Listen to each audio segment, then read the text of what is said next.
Buenas noches, soy Viviana Álvarez, bienvenidos a Azteca Opinión. Para cambiar un país, lo primero es impulsar la educación.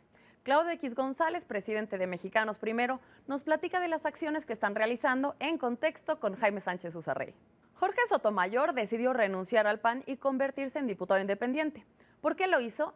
¿Y cuál es su trabajo en la actualidad, tanto en la Cámara como legislador independiente, así como secretario de la Comisión Especial de la Línea 12 del Metro? No te pierdas Cámara Libre con Lili Telles. ¿Qué es el neuromarketing político? ¿Oportunidad y oferta política? ¿Propaganda subliminal? Esta noche Luis Carlos Ugalde y José Antonio Crespo en Periférico 1313 conversan con Ricardo Perret, experto en neuromarketing, para aclarar estas dudas. Y en la billetera, la reforma en telecomunicaciones. ¿Cómo se busca fomentar la competencia para que se dé un mejor servicio y bajen los precios? La maestra Mónica Aspe Bernal, coordinadora general de la Sociedad de Información y el Conocimiento de la Secretaría de Comunicaciones y Transportes, nos dará la respuesta. No se pierda todo lo que tenemos preparado para usted en Azteca Opinión. Y si no puede ver o quiere revivir alguno de nuestros programas, recuerde que siempre lo puede hacer a través de nuestras redes sociales.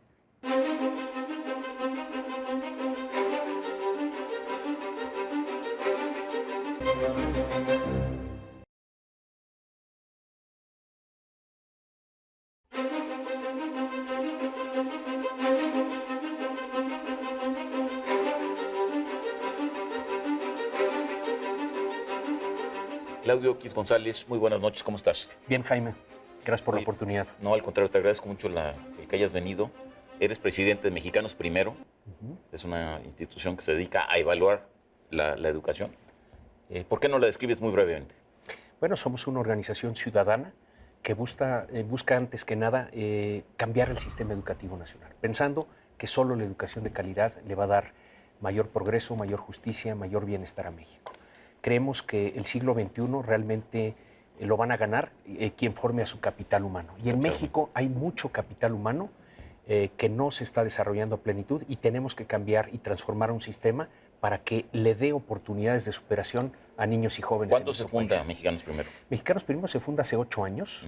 Estamos justamente en estos días cumpliendo el 8º año. Felicidades. Muchas gracias. Y bueno, cuando iniciamos nos planteamos tratar de transformarlo a fondo, porque nos dimos cuenta que era un sistema muy politizado, corrompido, simulador, fallido en muchos sentidos. ¿De dónde viene la idea de hacer Mexicanos Primero? Bueno, yo tuve la oportunidad de incorporar valor a la educación pública a través de la filantropía, en tecnología para la educación a través de Únete y en becas para preparatorianos, universitarios y maestros a través del programa Bécalos. Me tocó fundar estos 2 programas junto con otras personas y adentrándonos en la educación pública nos pudimos dar cuenta, Jaime, de que era muy bueno que pudiéramos hacer estas entregas a las escuelas, pero también nos dimos cuenta que estábamos entregándole insumos a un sistema esencialmente mediocre, a un sistema que no tenía mucha exigencia, que no tenía mucho rigor y en ese sentido que estaba desperdiciando mucho del capital humano que se supone debe de preparar para el futuro. Ahí están las evaluaciones y me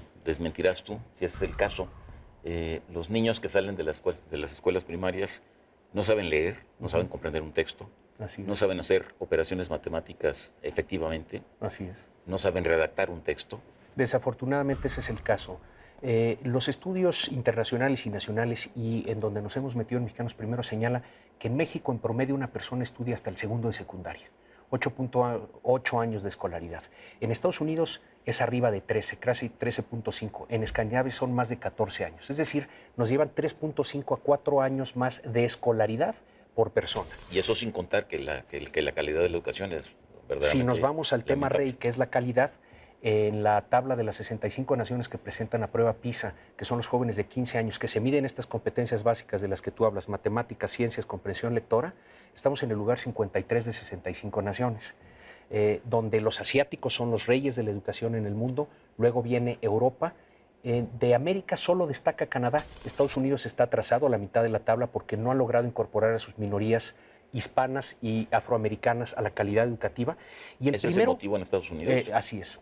Y el primero en Latinoamérica es Chile en el lugar 51. Le sigue México en 53. Entre el 51 y el 65, Jaime, que están 8 naciones latinoamericanas. Entonces, a mí me preguntas por qué Latinoamérica, teniendo tantos recursos naturales, humanos, bosques, playas, petróleo, gas, una situación geoestratégica. ¿Por qué no acaba de despertar y por qué siempre, Jaime, es el cuerno de la abundancia, la región del futuro? ¿Por qué no despega? Porque no está preparando a su capital humano. Te voy a dar la respuesta que me dio Bakov, que es el del Instituto Nacional de la Evaluación. Eduardo Bakov. Dijo aquí hace un tiempo, bueno, pero ¿por qué le piden a la educación que esté por encima de lo que está México en todos los niveles? Capacidad empresarial, lo que ustedes midan, estamos en ese nivel. ¿Por qué le piden a la educación que esté por encima de? Eso dijo. No, yo creo que se equivoca Bakov, porque la educación es en donde invertimos los mexicanos, invertimos muchísimo dinero, es el lugar en donde más invertimos recursos los mexicanos, más de 800,000 millones de pesos al año, Jaime. 20% de 800,000 millones del de pesos. Presupuesto. De en esos, eso, ¿cuántos van a educación primaria? la gran mayoría de eso se va a educación básica. Sí. Y sin embargo, hay un despilfarro gigantesco de recursos porque no generamos un sistema que atendiera los derechos de los niños, Jaime. Generamos un sistema de prebendas y de beneficios para adultos que tenían, me estoy refiriendo a las cúpulas magisteriales y en mucho también al magisterio, que tenían un acuerdo con las cúpulas burocráticas y políticas en el sentido de mantén esto en orden, con calma, apóyame electoralmente y yo te voy a ir dando prebenda tras prebenda.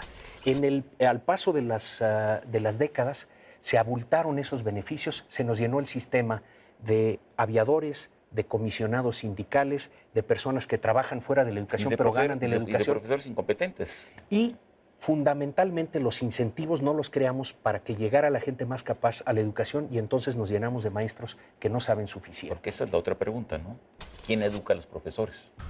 Bueno, en México había un monopolio para las escuelas normales y las escuelas normales se viciaron. Tenemos ejemplos muy, muy claros por todos lados de este vicio. Se politizaron y entonces se convirtió no en algo que nutría de mejora al sistema, sino que le nutría de la misma mediocridad en la que hemos estado metidos.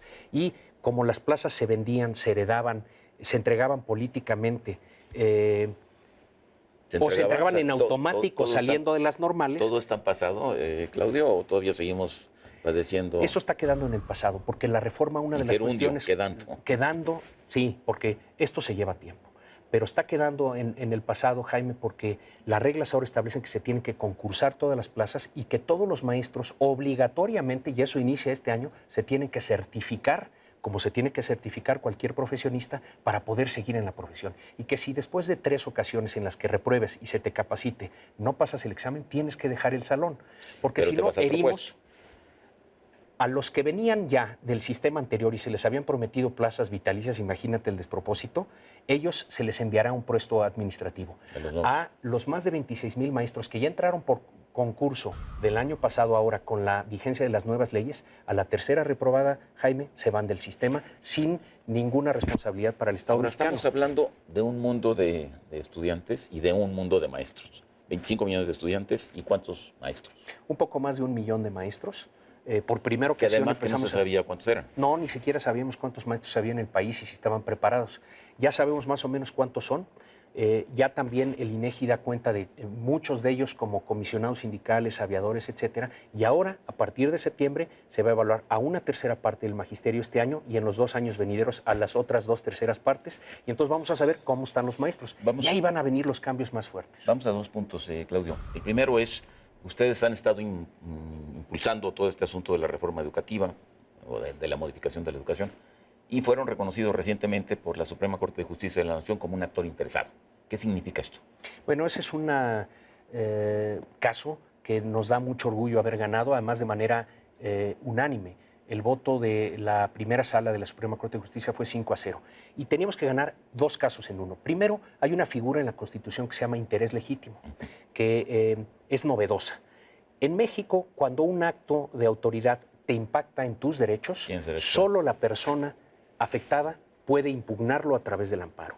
Esta nueva figura dice que un tercero, en este caso, por ejemplo, Mexicanos Primero, puede impugnar actos que estén afectando el derecho de terceros, en este caso los niños y jóvenes que están en el sistema educativo público de nuestro país. Y nosotros lo que dijimos es, a ver, nosotros creemos que debemos de recibir esa consideración del interés legítimo, era el primer tema que teníamos que ganar, y segundo, ¿por qué reclamamos o nos amparamos? porque el mal gasto educativo del que hemos venido platicando, que resulta en que estos 800,000 millones de pesos se gastan con los resultados de que entre 3/4 partes y 4/5 partes de cada generación reprueban esencialmente para el siglo XXI, fíjate, un sistema fallido. Estás reprobando la gran mayoría de la juventud. Y por otro lado, a las escuelas les falta todo. 24% de las escuelas no tienen baño, 30 y pico % no tienen energía eléctrica, casi el 50% no tienen drenaje de las escuelas en México. Entonces dices, ¿a dónde se está yendo los 800,000 millones de pesos? Entonces nosotros decimos, vamos a demandar a la Secretaría de Hacienda y a la Auditoría Superior de la Federación por el mal gasto educativo, porque ese desvío de recursos que reporta la misma Auditoría Superior de la Federación año con año, ese desvío resulta en la afectación del derecho de los niños y nosotros los estamos representando. Y ahora con esta resolución de la Corte, ustedes tienen una personalidad para hacerlo. La Suprema Corte de Justicia, por primera ocasión, le reconoce a una organización de la sociedad civil el interés legítimo y dice, ellos pueden defender el derecho de los niños y jóvenes del país en materia educativa, 1. Y 2, le dice a la Auditoría Superior de la Federación, no me reportes año con año 10,000, 11,000, 12,000, 13,000 millones de pesos de desvíos, porque ese es el tamaño de los desvíos que reporta la auditoría. No nada más hagas eso. Tienes que iniciar el procedimiento en contra de aquellos funcionarios del Poder Ejecutivo que participan en el desvío de los recursos. Eso quiere decir que la auditoría tiene que irse en contra de la Secretaría de Educación Pública, de la Secretaría de Educación Públicas locales, de los mismos aviadores y comisionados que reciben el dinero. Todos los que desvíen y generen irregularidad o ilegalidad en el uso del recurso educativo deben ser perseguidos por la auditoría. Y si no lo hace la auditoría, tiene que fundar y motivar ante el Poder Judicial porque no lo está haciendo. Y para eso están ustedes, para decir no lo hace o no lo hace. Nosotros tenemos, ahora que se ganó este muy importante precedente judicial, encima de él, porque como las reformas constitucionales o legales se ven muy bien en papel, pero hay que ir por la implementación para que tengan un impacto sobre la realidad. Vamos a este tema, Claudio. Lo que estás diciendo es hay que reformar el sistema. Y ya hubo una reforma educativa. Esta reforma educativa es la más ambiciosa que hemos tenido en los últimos, ¿qué? ¿20 años? ¿30 años? En muchas décadas y quizá la más importante en la historia del país. ¿Cuáles son los lados buenos de la reforma educativa? La reforma lo que intenta es, primero, recuperar para el Estado mexicano, que incluye a los ciudadanos, no nada más para el gobierno, rectoría sobre los temas educativos. Segundo, la profesionalización docente, estableciendo que solo los mejores pueden llegar a través de concurso al magisterio y que se tienen que evaluar todos y quienes den el ancho hay que promoverlos a través de un servicio profesional docente porque hemos tratado a los maestros como obreros, no como profesionistas. Hay que dignificar y hacer al maestro el héroe en la trama de la recuperación de la calidad educativa del país y se plantea en la reforma. Plantea que tenemos que corregir cómo gastamos el dinero, haciéndolo de manera mucho más eficiente y transparente de lo que lo hemos hecho. Ya se terminó la doble negociación, Jaime, ya también se recentralizó el pago de la nómina. Doble negociación suena a un cuento chino, ¿qué es eso? Doble negociación. El Bester Gordillo negociaba con el presidente y sacaba 5%. Y luego el líder sindical a nivel estatal iba y le sacaba al gobernador 5 o 7 o 10 días más de aguinaldo y en ese sentido se infló el precio de la educación, pero no se mejoró el resultado. Claudio, lamentablemente se nos está acabando el tiempo. Y nos quedan muy pocos, digamos, no minutos, segundos. ¿Cómo resumirías tú la situación actual de la reforma? La reforma va caminando, con mucha resistencia en Oaxaca, Guerrero y Michoacán. Tenemos que lograr que el país, que sí se está moviendo, le dé ejemplo a Oaxaca, Guerrero y Michoacán y que Oaxaca, Guerrero y Michoacán no vayan a contaminar con su resistencia al resto del país. Es indispensable que nos hagamos de esta oportunidad histórica, que lo operemos a cabalidad y que nos vayamos luego, Jaime, por muchas más reformas educativas. Es solo el inicio. Caput, se nos acabó el tiempo. Bien.